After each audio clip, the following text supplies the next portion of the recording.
Hey guys, good morning. Today is a lovely day. Ito tayo sa Goodwill. First na nakita natin itong Uggs na sandals. Perfect to sa pagbenta. Siguro mga $30 din.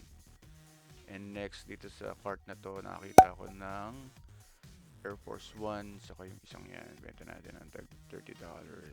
Ultra, hindi masyadong sikat but sell-through rate niya nasa $30 pwede natin mabenta. Ito naman $6. Sabihin natin $7 na kasama tax. Benta natin ng mga 40 goods. And may nakita ako dito sa baba, itong Air Max na to. Initially, for my kid, pwede to. But benta natin muna. Tingnan natin kung may benta natin for $30. And habang nag-iikot ako, nakita ko ng isang boots na hindi ko alam kung ba't hindi na kinukuha. It's 10.5. I can sell it for $30. Easy. So ito na yung ating mga pinamili. Meron tayong Columbia boots dito. Sell natin for 40. I have Doc Martens. Sell it for $40. Ultra, maybe sell it for $25. Easy.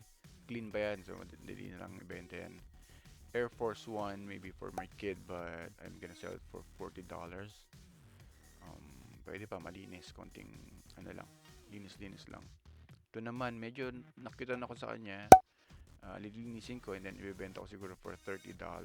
Maybe pwede na yan, no? Pwede na siguro yan. Ito naman, Air Max. Kinuha ko na rin siya. I have decided na kunin siya kasi nagdadalawang isip ako pero yeah, benta na sa $25. But itong Uggs, um, gamit pa ng anak ko to. Konting linis, comfortable. Alright guys, thank you so much. See you in the next video. Babayad na ako. Bye-bye.